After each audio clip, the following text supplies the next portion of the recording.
영국의 찰스 웨슬리 목사님이 비바람이 칠 때와 물결 높이 일때에라는 찬송가 388장을 지었습니다.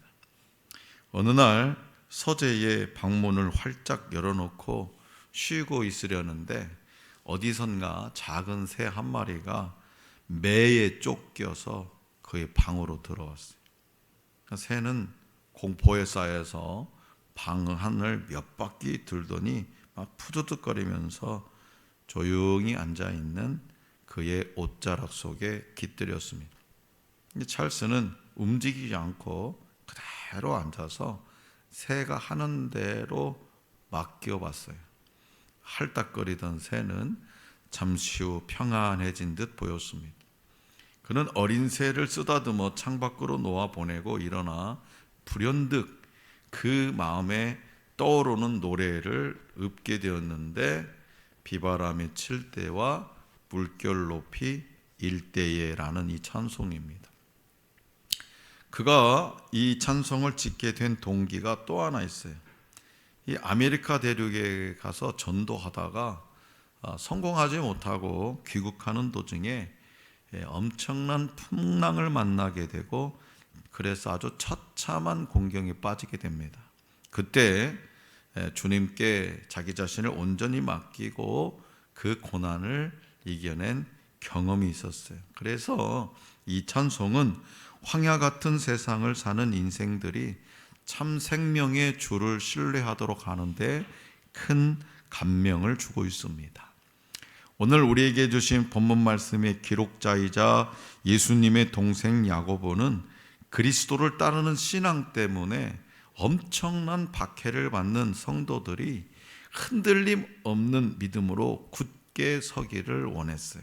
그래서 야고보는 로마 제국 전역에 흩어져 있던 디아스포라 유대인 성도들에게 편지를 보내서 고난과 시련에 담긴 하나님의 목적과 유익을 설명하고 그들을 격려했습니다. 자, 그렇다면 이 고난이 주는 유익은 무엇일까? 고난과 시련과 역경 다 같은 말이잖아요. 이 고난이 주는 유익은 무엇일까요? 먼저 우리 주님은 고난의 시련을 통해 인내의 열매를 맺게 된다고 말씀하세요. 자, 본문 말씀 2절에서 4절을 우리 다시 한번 다 같이 읽어보겠습니다. 2절에서 4절 시작. 내 형제들아 너희가 여러 가지 시험을 당하거든 온전히 기쁘게 여기라. 이는 너희의 시련이 인내를 만들어 내는 줄 너희가 알미라. 조급함이 없게 하려 함이라. 아멘.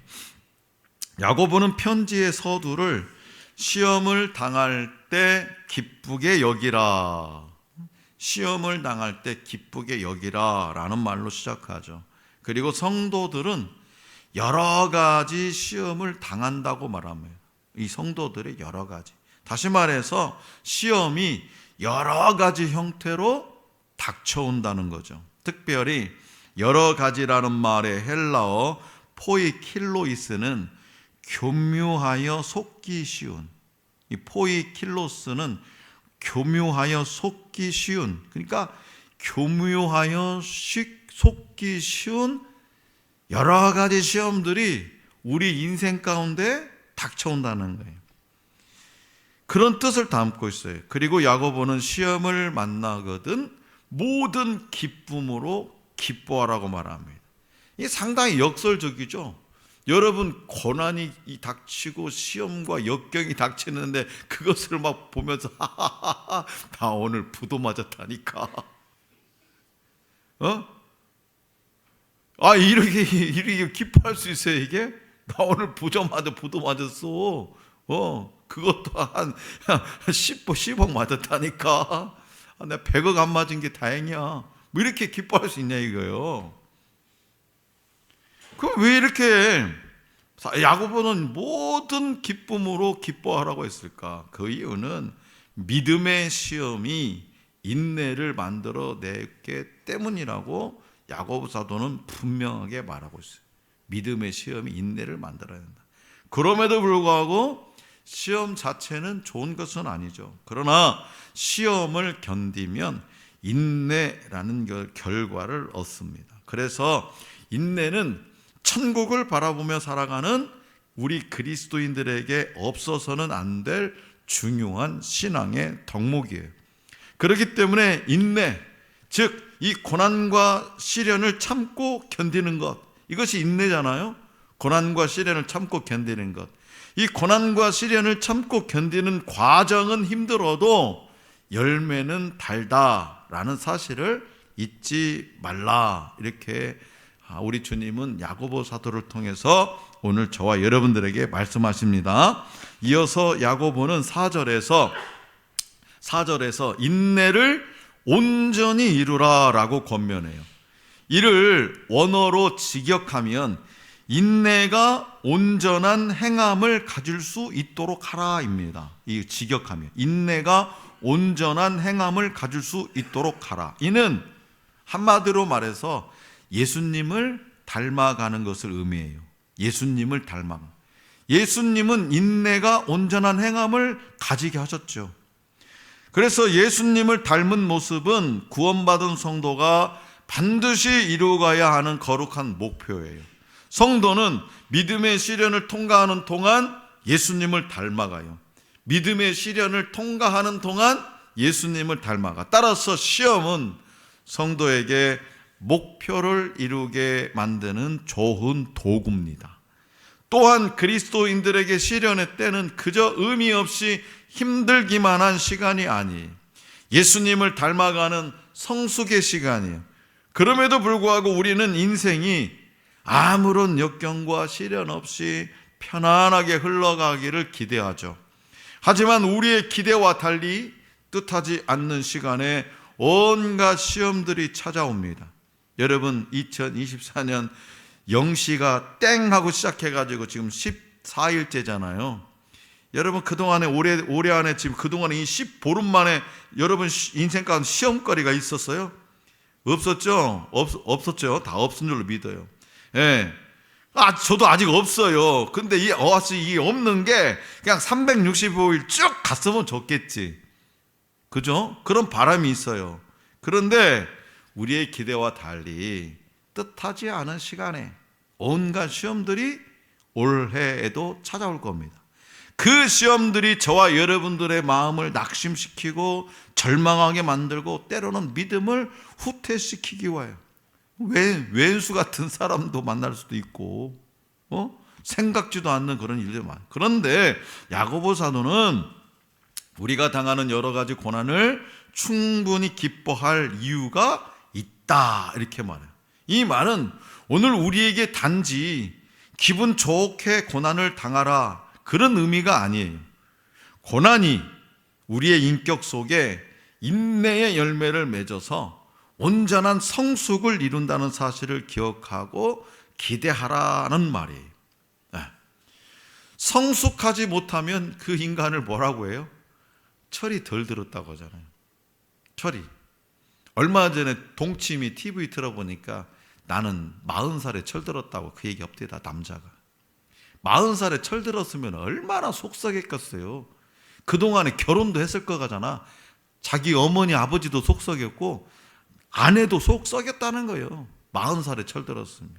그런데 고난이 인격 속에서 우리의 인내 열매를 맺어서 온전한 성숙을 이루게 한다는 거예요. 그러니까 그 고난을 너무나 이렇게 싫어하지는 말아요. 이는 하나님이 귀하게 쓰셨던 사람들의 삶이 이러한 사실을 뒷받침해 주고 있어요. 성경이 이러한 사실들을 뒷받침해요. 여러분 생각해 보세요. 이 사울에게 오랫동안 쫓기며 살았던 다윗, 그 다윗의 삶을 한번 묵상해 보세요. 다윗의 삶을 여러 가지로 정의할 수 있지만 그 중에 하나로 인내라는 단어로 그 다윗의 삶을 정의할 수 있잖아요. 또 옥에 갇히는 세월을 감내했던 이 옥에 갇히는 과정이 이 사람이 이 옥에 갇힐 만한 이유가 있었습니까? 얼토당토하는 이야기, 정말 어처구니가 없는 그런 이유로 옥에 갇힌 세월을 감내했던 이 요셉의 삶을 또 우리가 한번 정해보면 요셉도 인내의 사람이라는 거죠. 나아가 우리 구주 예수님의 예수님의 십자가를 한마디로 말하면 뭐예요? 그것도 인내의 과정이에요. 그 예수님의 십자가의 인내를 우리가 떠올려 보시기 바랍니다. 하나님은 당신의 자녀인 우리가 예수 그리스도와 같은 성숙한 인격으로 자라기를 원하세요.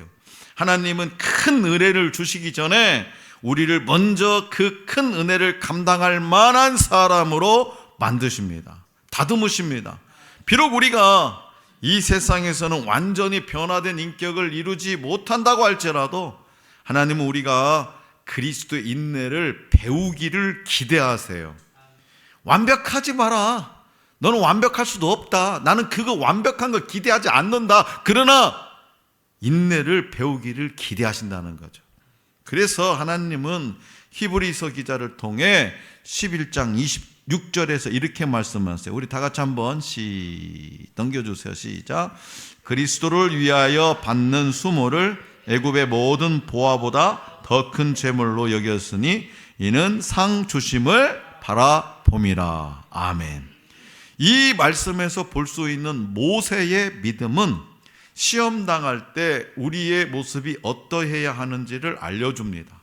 다시 말해서 당장 눈앞에 보이는 일에 얽매이지 말고 장래에 받게 될 상을 바라보아야 한다고 말씀하세요. 그렇기 때문에 시련과 고난이 우리 인생에 찾아왔을 때 어떤 상황의 변화만을 위해서 기도하기보다는 이 과정을 통해서 하나님이 기대하시는 인내의 열매를 맺게 해달라고 기도해야 된다는 거죠. 그럴 때 하나님이 우리를 조금도 부족함이 없는 인내의 사람으로 온전히 빚어가실 겁니다. 그리고 하나님이 우리를 괴롭게 하시려고 고난을 주신 것이 아니라 장차 큰 상을 주시기 위한 것이라는 것을 우리는 기억해야 될 줄로 믿습니다. 자, 고난이 주는 두 번째 유익은 뭐냐? 믿음의 성숙을 이룬다고 우리 주님은 야고보 사도를 통해서 말씀하세요. 믿음의 성숙을 이룬다. 자, 본문 말씀 5절에서 8절을 우리 다시 한번 다 같이 받들어 읽겠습니다. 시작. 너희 중에 누구든지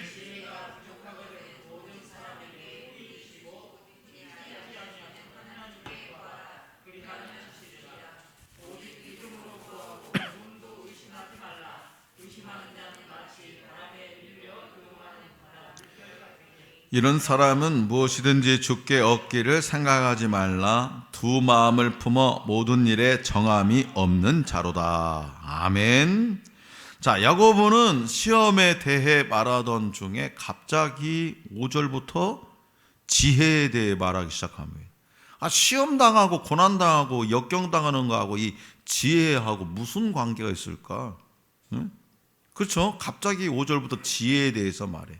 그 이유는 지혜가 시험 속에서 인내를 선택해 온전함의 열매를 맺을 수 있도록 중추적인 역할을 하기 때문에 그래. 그러니까 지혜 있는 사람은 그 인내를 선택하는 거죠. 참고 견디는 걸 선택한다는 거예요.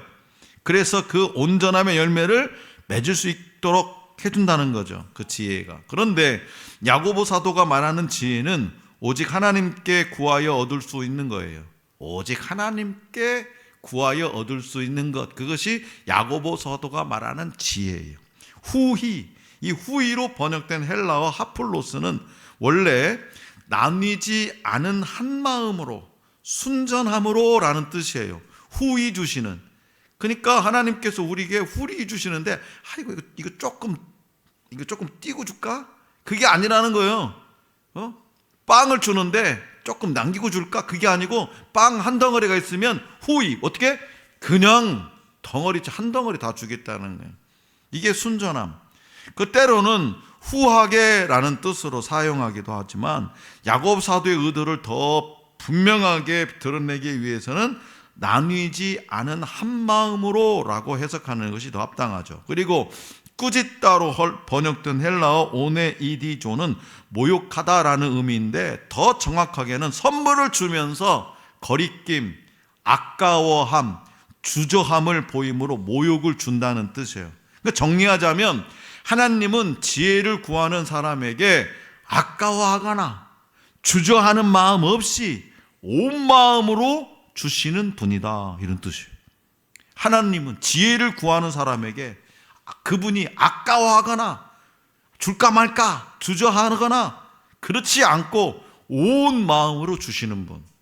하나님의 이러한 모습은 8절에서 경계하는 두 마음을 품은 자와 정확히 대조를 이룹니다. 그리고 믿음으로 구하고 의심하지 말라라는 말씀은 때로 확신을 가지고 구하기만 하면 무엇이든지 주신다는 그런 잘못된 해석으로 연결되죠. 그러나 의심하다로 번역된 헬라어 디아크리노는 자기 자신과 갈등하는 것, 즉 마음이 나뉜 상태를 가리켜요. 마음이 나뉜 상태. 그렇기 때문에 본문 말씀은 우리에게 한 마음으로 주시는 하나님처럼, 우리에게 한 마음으로 주시는 하나님처럼 오늘 우리도 세상의 것으로 마음이 나누지 않고 오직 하나님만 바라보는 한 마음으로 지혜를 구하라, 그런 메시지를 담고 있어요.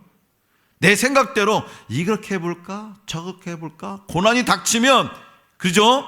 여러분, 고난이 여러분 가운데 고난과 시험이 닥치면 머리 굴려요 안 굴려요? 굴리잖아요. 이렇게도 해볼까 저렇게 해볼까, 누구 찾아가서 말해볼까, 여러 가지 생각을 하잖아요. 그러지 말라는 거예요. 그러지 말라는 거예요. 그러지 말라. 우리에게 한 마음으로 주시는 하나님처럼 오늘 또 저와 여러분들도 세상의 것으로 마음이 나누지 않고 오직 하나님 한 분만 바라보면서, 하나님 어떻게 하죠? 하나님께만 묻고 하나님께로부터만 응답을 들으라, 이 말이에요. 그래서 우리는 지혜를 구할 때 반드시 하나님이 주실 것을 믿고 의심하지 말아야 됩니다. 의심을 품고 하는 기도는 두 마음을 품고 하는 기도고요, 그런 기도는 하나님의 응답을 기대하기가 어렵습니다. 하나님은 나뉘지 않은 온전한 믿음을 보기 원하세요. 정신을 집중해서 의심하는 마음이 한순간도 들리지 않게 하라는 의미가 아니라 하나님의 절대 주권을 신뢰하는 일관된 모습으로 구해야 한다, 이런 거예요. 정신을 집중해가지고 의심하는 마음이 한순간도 들지 않게 하라, 이게 아니라 하나님의 절대 주권을 신뢰하는 일관된 모습으로 구해야 한다, 그런 말씀입니다. 성도 여러분, 고난은 우리가 가진 믿음이 참된지 가짜인지를 달아보는 저울과 같습니다. 편안한 일상에서는 볼 수 없었던 믿음의 진짜 모습이 고난 속에서 드러나기 때문이죠. 때로는 우리는 고난 속에서 염려하고 낙심하는 우리 자신을 보면서 우리의 나약한 믿음에 실망하기도 합니다. 하지만 고난의 유익은 우리를 나약한 믿음에서 좀 더 성숙한 믿음으로 자라게 한다는 거예요. 비록 고난이 오기 전에는 기도로 생활을 게을리했던 사람도 시련이 닥치면 하나님께 간절히 기도하게 된다는 거예요. 기도에 응답하시는 하나님을 경험하면서 그 믿음도 그전보다 점점 자라게 된다는 거예요. 그렇다면 고난이 닥쳤을 때 우리는 무엇을 위해서 기도해야 될까? 무엇을 기도해야 될까요? 고난이 닥쳤을 때 야고보 사도는 무엇보다 지혜를 구하라고 가르쳐줘. 우리가 시련을 이길 지혜를 구하면 선하신 하나님이 반드시 응답하시리라는 것입니다. 그리고 기도 응답으로 얻는 하나님의 지혜는 계속 우리를 기도의 삶으로 이끌어 줄 뿐만 아니라 믿음의 성숙을 가져다 줄 겁니다. 하나님은 지혜가 부족하여 구하는 자에게 호히 주시고 꾸짖지 않으시는 분이에요. 다윗은 사울에게 속쫓기며 죽음의 위기에 내몰릴 때를 돌아보면서 고난당한 것이 자신에게 유익했다고, 온갖 시련으로 하나님의 뜻을 배웠다고 고백했어요. 시편 119편 71절 말씀입니다. 다 같이 시작. 고난당한 것이 내게 유익이라. 이로 말미암아 내가 주의 율례들을 배우게 되었나이다. 다윗 얼마나 멋진 사람이에요. 고난을 통해서 그게 내게 유익이었고, 그로 말미암아서 내가 하나님을 더 잘 알게 되었다는 거예요. 하나님의 뜻을 잘 알게 되었다. 이처럼 고난 속에서 우리가 다윗처럼 믿음으로 기도한다면 언젠가 우리도 다윗처럼 내 고난이 믿음을 자라게 했으며 이 고난으로 인해서 하나님의 선하심을 깊이 깨닫게 되었다고 많은 사람들 앞에서 이 시대에 살아계시고 역사하신 그 하나님을 간증하게 될 겁니다. 인생의 힘든 기간을 지나면서 사람은 성숙되고 단련돼요. 그러나 작은 고난도 이기지 못해서 크게 낙심하고 하나님을 원망하며 교회를 떠나는 성도들도 있습니다. 준비되지 않은 사람이 큰 책임을 맡게 되면 당사자도 힘들고 일도 그르치게 되는 거죠. 하지만 그 전에 다양한 어려움과 이 장애물을 극복한 사람은요, 큰 일도 잘 감당해 나갈 수 있어요. 하나님은 긍휼이 풍성하신 분입니다. 고난의 때에 시련을 극복한 힘을 주십니다. 이런 하나님의 마음을 품고 하나님의 마음을 알고 기대하며 기도하면 무엇이든 받을 수 있습니다. 그렇기 때문에 아무것도 못 받는 것과 무엇이든 받을 수 있는 차이는, 아무것도 못 받는 것과 무엇이든 받을 수 있는 차이는 뭐냐? 의심하는가 아니면 기대하는가, 그 차이뿐이에요. 하나님을 의심하는가 아니면 하나님을 기대하는가, 그 차이가 아무것도 못 받을 수도 있고 무엇이든지 받을 수 있다는 거예요. 그래서 고난의 때에 시련을 극복하는 힘은 기도에 있다는 것을 잊지 마시기 바랍니다. 자, 그렇다면 나는 언제까지 기다려야 하는 걸까? 나는 언제까지 기다려야 하는 것일까? 언제까지 나는 아직이어야 하는 걸까? 이렇게 이유 없는 기다림의 땅에 갇혀버릴 때 우리는 이렇게 말하죠. 그리고 또 이렇게도 말해요. 하나님, 왜 저한테만 기도 응답이 이렇게 느려요? 왜 저한테만? 저 됐죠? 이제 다 끝났죠? 저 이제 충분하지 않아요? 이만큼 했는데, 이만큼 기다리고 견뎠는데. 살다 보면 저와 여러분들에게 그런 날이 있습니다. 현실은 불안하고 내 능력은 끝이 보이고 주님이 이제 뭔가 해 주실 때가 됐는데 도움은커녕 계속해서 더 내려놓게만 하시는 때가 있어요. 더 내려놓아라. 기도하면 할수록 더 내려놔, 더 내려놔, 더 내려놓아라. 주님, 저 포기하실 거예요? 응? 이쯤 되면 충분하지 않으세요? 응? 저만 왜 아직이에요? 왜 자꾸 더 내려놓게만 하세요? 저 진짜 이러면 주님 위해서 아무것도 안 해요.